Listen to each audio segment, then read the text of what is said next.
May 29, 1956, marked episode 53 of NBC's X-1. In Lulungomeena, adapted for radio by George Lefferts from a Gordon R. Dickson novelette, long-term spacers at remote station 563 in the Sirius Sector gather in the recreation room.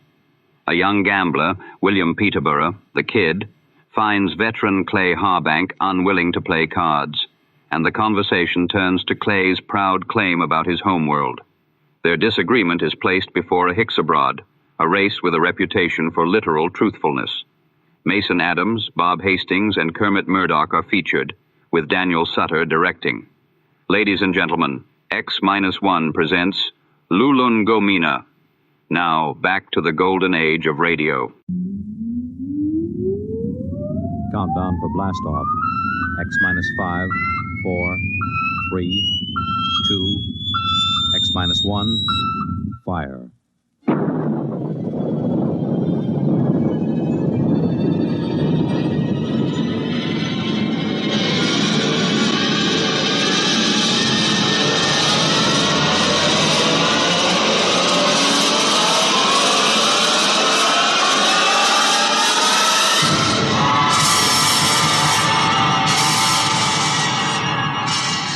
From the far horizons of the unknown come transcribed tales of new dimensions in time and space.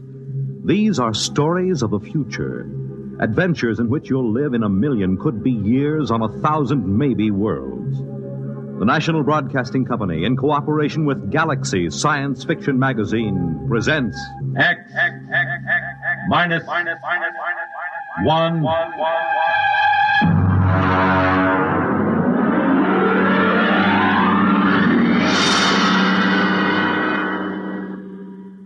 Tonight, Lulungomeena by Gordon R. Dickson.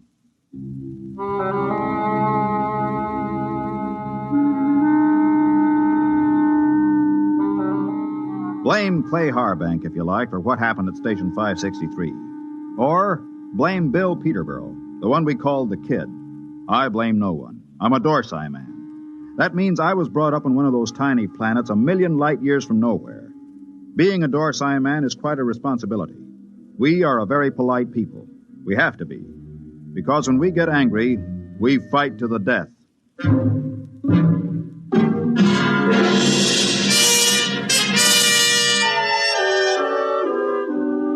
It all began that evening that Clay Harbank began reminiscing about his home planet, Lulungomeena.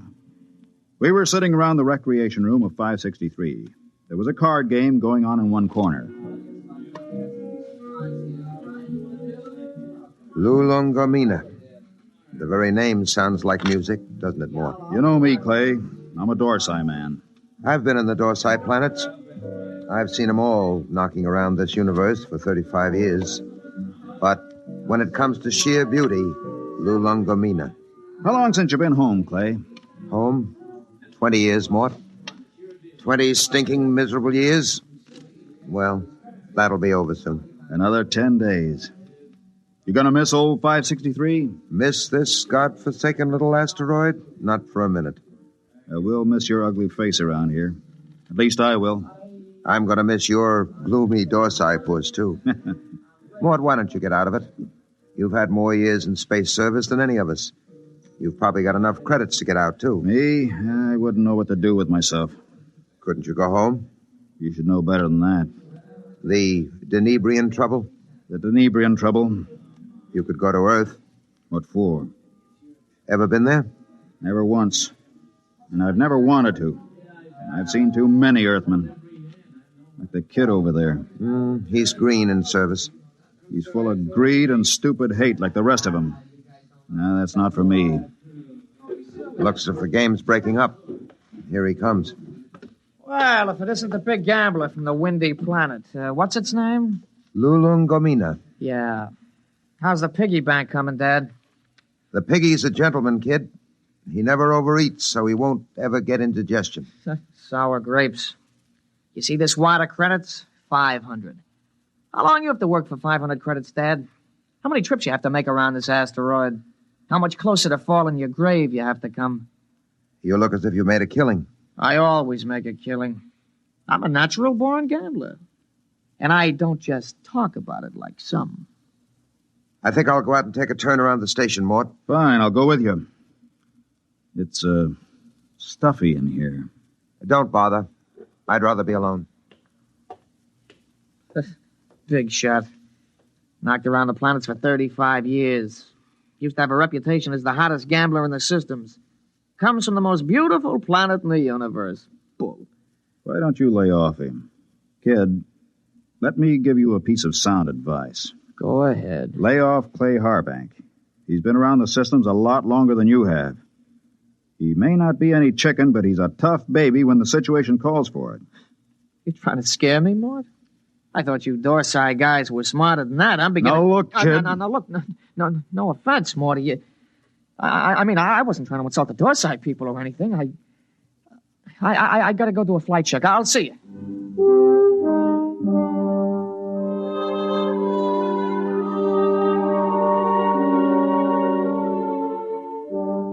We were in bad shape. The 20 of us at Frontier Station 563 on the very edge of the human area had gone sour. Half the men had applications for transfer in already. What I told the kid about Clay being tough, well, that was a bluff to keep him off.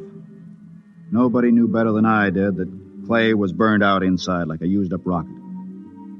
I put on a spacesuit and went out to join him. Oh, hi, Mort. Hi. Beautiful night, huh? Nice. Back on Lulungomeena, on a night like this, the rakish flowers open up, and you can hear them singing. There are 6 moons, and every one of them is like a yellow lantern. My mom and dad and I used to live on the edge of a lotus pool. Here I go talking about home again. Figures. A guy who's been saving up for 10 years to get home is bound to start thinking about it when the time comes. I wish you could come with me, Mort. Clay, tell me something. Yes? Do you ever get the urge to gamble again? Do I get the urge to gamble? Mort, you ever watch a man who's been on PON for a while? When he's broken the habit, you can't get him near the stuff. He despises it. And yet, the same man is liable to go back on with no provocation. Well, that's the way it is when you've gambled all your life. I figured. Maybe that's why I keep talking about home. Every time I hear the kid flipping those cards in the recreation room, I start talking about home. Have you noticed? I've noticed. But this time I'm going to make it, Mort. I tried 3 times before. This time I've got the dough, and I know I'm going to make it. I think you will, Clay. You know what did it? No. Lulungomeena. That's what saved me this time. The thought of that beautiful planet. Well, when you get there, you can send me a photo tape. At the rate we get visitors, it should reach me in 5 or 6 years. You'll be out by then. You'll be home. I'll never go home, Clay. Never. Well, that's Red 4. Screens must have picked up a ship in the galaxy. Maybe we'll get a visit. Keep us from going local anyway. Coming in? No, I think I'll stay out a while. Well, I'm going to check the screen. See you later.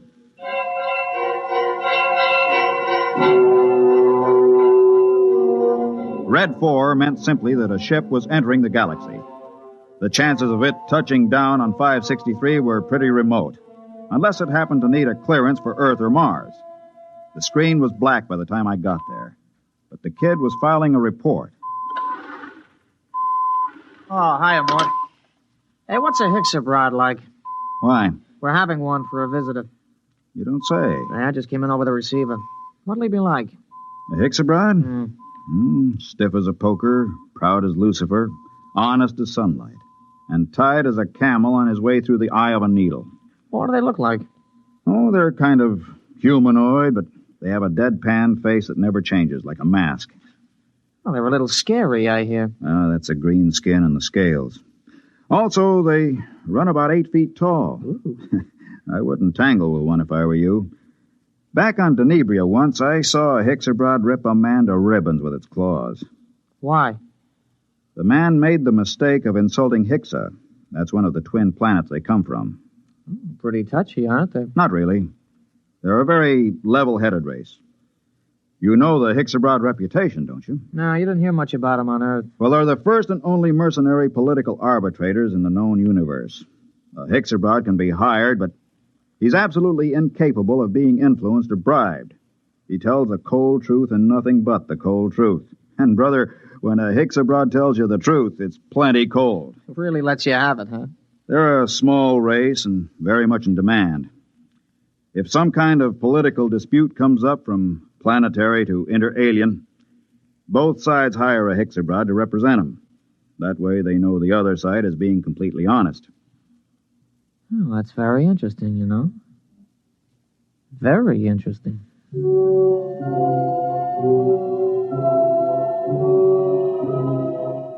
I could tell there was something on the kid's mind, but of course I didn't know what it was.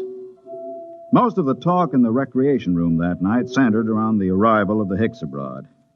Landing beacons were turned on, and we waited for another radio communication.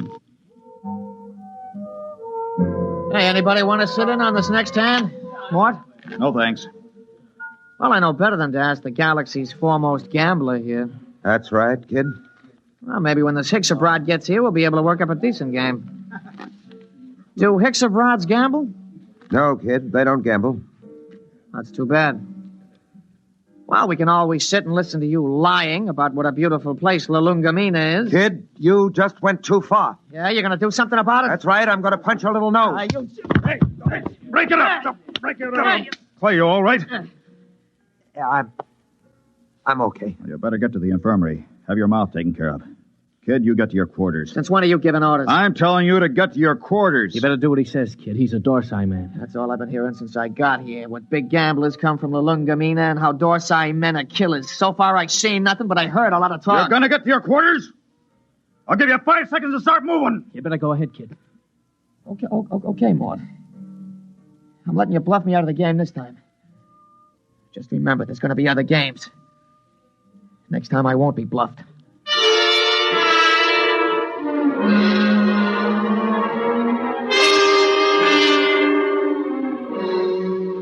He left the recreation room. I felt a slight and not unpleasant shiver run down between my shoulder blades, and my eyes were still hot. I'd almost lost my control that time, and my senses told me I'd better be careful. For the next 3 days, the tension of 563 was almost unbearable. Clay Harbank seemed to age 20 years after the kid knocked him down. Now hear this, all personnel. Now hear this, all personnel. A ship is approaching for flight check. A ship is approaching for flight check. Report to Central. Report to Central. Well, this is it, Clay. We're getting the Hixabrod. Seems almost like home having a Hixabrod with us. They're all over the Tarsian system, you know. You speak Hixabrod? You have to on Lulungomeena. Oh, I didn't know that. I picked it up during the 3rd exploration. Long time ago, huh? We're not getting younger, Clay. Yeah, I found that out. Ah, don't take it so big. He's just a punk kid. Sure, and I'm just a dumb old man. Ah, forget it. Ah, that's touchdown. You ought to be here in a minute. That does it. He's down. Look at that ship, huh? Let's go. You'll need some help with his baggage.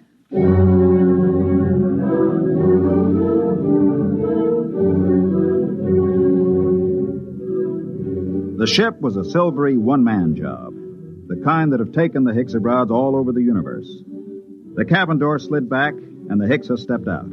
He was as green and scaly as a lizard, but there was a certain unmistakable dignity in his bearing. Since I spoke the language, I was the first to greet him. Belt the Hutch and Hixabrod. Welcome to this place. I greet you, Dorsai man. My name is Mort Bianski. I am called Dorlassus. Come. I'll show you to your quarters. Thank you. How long will you remain here? Only for one night. I wish clearance for Mars. I'm sure it can be handled. This way.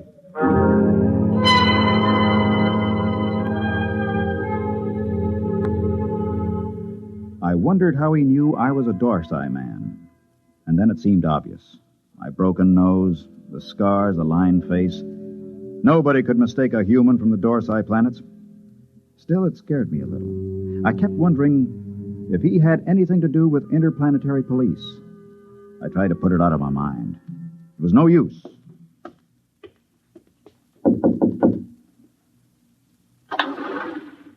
Mind if I come in, Clay? Sit down. Have a smoke. Thanks. Where's the Hixabrod? In his room, getting cleaned up for dinner. Strange guys, aren't they? Well, there's something even stranger going on. What's that? The kid's in there with him. With the Hicks? Mm-hmm. What do you suppose they're talking about? I don't know. I wish I did. Kid's probably trying to get the Hicks into a dice game. I doubt it. What's on your mind, Mort? Clay, you've been around. Are there any Hixabrods in interplanetary police? A few. Why? I don't know. I just had a feeling, you know. Ugh. You're dreaming up bogeymen. Maybe. Besides, you're not in any trouble outside the Dorsey system. I killed a human, Clay. Not deliberately. In a rage. Happens all the time on Dorsey, doesn't it? Not to an officer of Intergalactic. Besides, that was 25 years ago. There's no statute of limitations in the systems. Nobody knows but me, right? You don't have to be clairvoyant to wonder why a man hasn't been back to his home planet for 25 years. You, think the kid... I don't know. He's got no love for me. Still, he doesn't know anything. How would he know this Hixabrod is an agent, if he is? Couldn't say. Where are you going? Well, I think I'll take a look at that message the kid filed. The one we got when we first picked up the Hixabrod on the screens. Let me know what you find, if anything.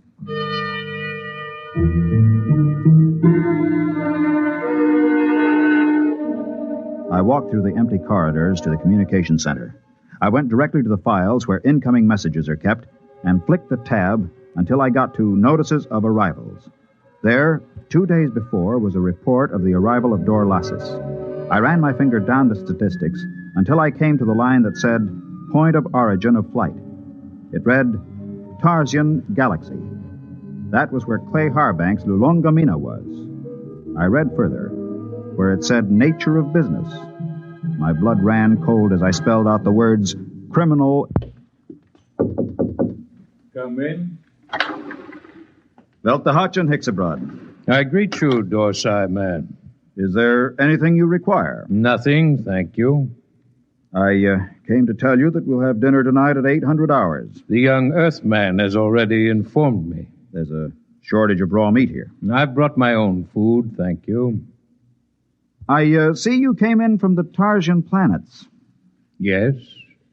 You didn't happen to be in the Dorsey planets before that? No.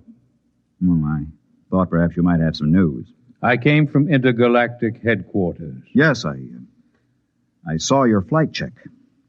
Then you know my mission. Yes. Good. How long do I have to pack? I will be leaving at 700 hours tomorrow morning. Can you be ready by then? Yes, I guess so. Good. I don't suppose there's any point in appealing to you. Hixabrods are supposed to be totally without emotion. There is no point in appealing. Funny thing. I've been running away from this moment for 25 years, and now that it's come, I'm glad. We'll be going back to the Dorseys? Yes, to intergalactic headquarters. After all these years. Home. I don't suppose a Hixabrod knows what that feeling is like. I will expect you at 700 hours. Now, if you don't mind, I wish to prepare my food. One thing. Yes? Did the young Earthman tip you off about me? No. Funny. I could have sworn it was him.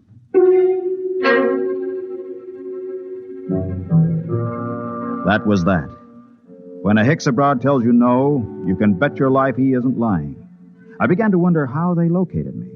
I began to wonder what he and the kid had talked about. I began to wonder a lot of things. Well?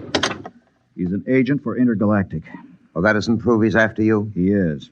How do you know? I just talked to him. Lord in heaven. It isn't so bad, really. Just think, I'll be going home. I'm going to kill that kid. Clay. I'm going to kill him. Clay, listen to me. The kid didn't turn me in. You said... I said he was talking to the Hicks. I just asked him, and the Hicks told me it wasn't the kid. They don't lie. So don't go blowing off. It's going to be hard. 10 days. Doesn't have to be 10 days. What do you mean? How many credits do you need to buy your way out? Another 500 next payday. Don't wait.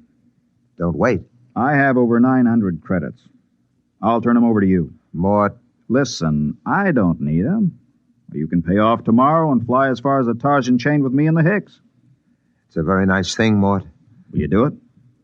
I'll think about it. Let you know after dinner.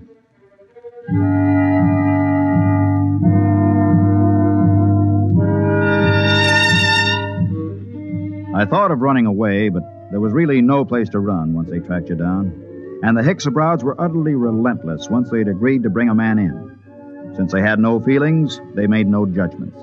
They were absolutely certain that a man would get a fair trial. I packed my stuff and went in to dinner. The Hixabrod was at the head of the table eating his raw chinsu meat. Pass the gravy, please. Dorlasis. Yes, They tell me that the Hixabrod home planet is a very beautiful place. it is true. Well, I'm from Earth myself. Yes. I'm curious to know what this beautiful planet of yours looks like. The kid's pretty talkative tonight. What's cooking? I don't know, but I don't trust it. The flora and fauna are maintained in excellent natural balance. No local surplus has exceeded 1% of the normal population for the last 60,000 years. Life on Hixa is predictable. The weather is controlled within the greatest limits of feasibility. The symmetry of the landscape is without parallel in the universe. Very pretty picture. Very attractive home world. But I regret to inform you, Dorlasis, that I've been given to understand that it pales into insignificance when compared with another beauty spot in our universe. Your Earth? I wish I could say yes. No. This place is so wonderful, I doubt if an Earthman like me could get in. In fact, I've never seen it. But I've been hearing about it for some months now. And either it's the most wonderful place in the universe, or the man who's been telling me about it is a rotten liar. Get your gun, kid. Get your gun. Why guns? You call me a liar. Why use guns when it's possible to prove the thing one way or another with complete certainty? For months now, you've been telling me two things. One, that you used to be a gambler. Two, your precious Lulungomeena is the most wonderful place in the universe. The question is either statement true? They're both true. You'll back them up? With my life. I'm not asking you to back them with your life. Just back them with that nice little hoard you've been accumulating all these years. Clay, don't. Well, you said you were a gambler. Bet with me and prove it. Suppose I do. How do we prove my statement about Lulungomeena? It's easy. We have with us at this table a Hixabrod. In a conversation with him, I found out that he's just visited every planet in the Tarsian chain. Now, as everyone knows, a Hixabrod never lies. Do you think you could judge this point, Dorlasis? The point can be judged. Well, gambler, Clay, it's a trick. Don't bet. How much will you bet, kid? all I got. The equivalent of 10 years' pay. Well? You're on. Dorlasis, okay if I question you? Proceed. You've been to the planet in the Tarsian chain, which this man calls his home? I must ascertain the position of the planet. The fourth planet. Ah, yes. The one with 6 moons. That's it. I've been there recently, as you well know, since we spoke of it only this afternoon. We did speak of it, that's true. Now, will you tell me, you know the planet? Yes. You know its geography? I do not repeat myself. Is it a large planet? No. Is it a rich planet? No. Was there not a rain of radioactive fallout from an explosion of a nearby star only 5 months ago? There was. Did it not destroy every piece of vegetation and leave this planet a gutted, smoking ruins, charred and ugly? It did. Well, gambler? You haven't asked him the main question yet, kid. Would you like to ask him? All right. Hixabrod, the question to be judged is this. Is Lulungomeena the most beautiful and the most wonderful place in the universe? Yes. It is. What? Well, kid? It's a trick. It's a rotten trick. I don't believe it. The Hixas... The eyes of the Hixabrod were narrow and baleful as he pushed back his chair. You could almost feel them burning as he dragged his scaly feet over toward the kid. He stopped about 6 inches from the kid and held both his hands up, palms near the kid's eyes. There was a clicking sound, and we watched 11 sets of gleaming razor-like claws shoot up from the tips of the Hixabrod's fingers. Their points were almost against the kid's eyes. Look at my hands, Earthman. Are they not clean? Yes. Do you doubt that I have told the truth? No. Then there is nothing further to discuss. I bow to you, gentlemen. I thank you for your hospitality. You will excuse me.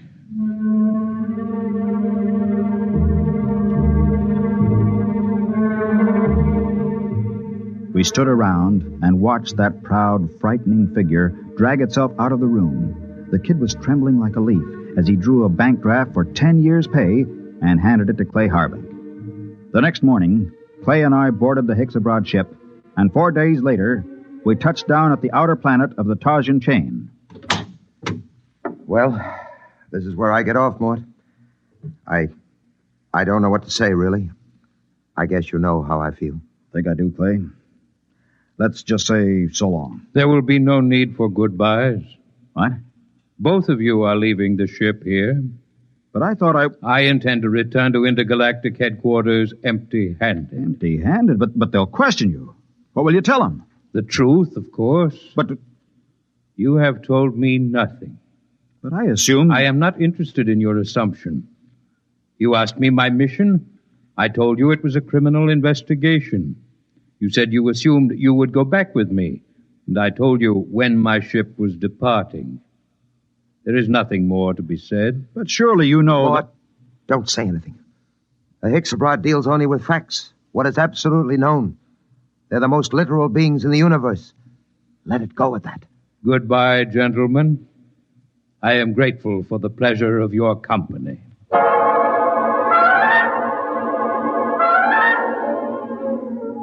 Five minutes later, Clay Harbank and I shook hands at the exit of the spaceport on Tarsus 10. But before we parted, there was one thing I had to know. Clay, one thing before you go. Yes? How did you know the Hixabrod would lie about Lulungomeena? He didn't lie, Mort.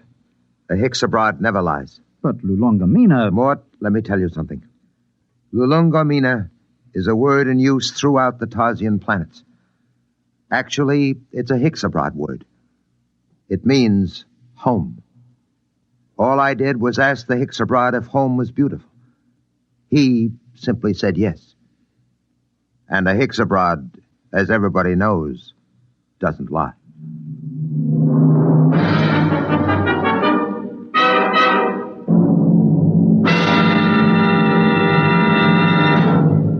You have just heard X-1, presented by the National Broadcasting Company in cooperation with Galaxy Science Fiction Magazine, which this month features the Finn O'Donovan novelette Bad Medicine, the story of a robot therapist that never failed to effect a cure, even if it had to convert itself into a typhoid Mary to do so.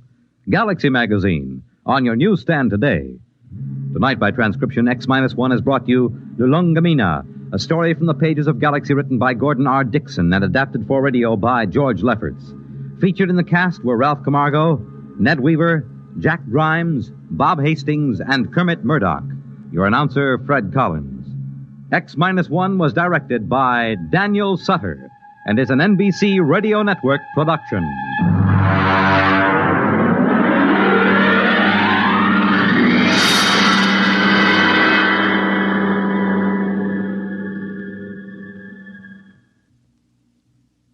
X-1 came to you from our Radio City studios in New York. Next week, listen to Project Mastodon, Clifford Seamock's story on X-1. Follow the news with Chet Huntley tonight on the NBC Radio Network.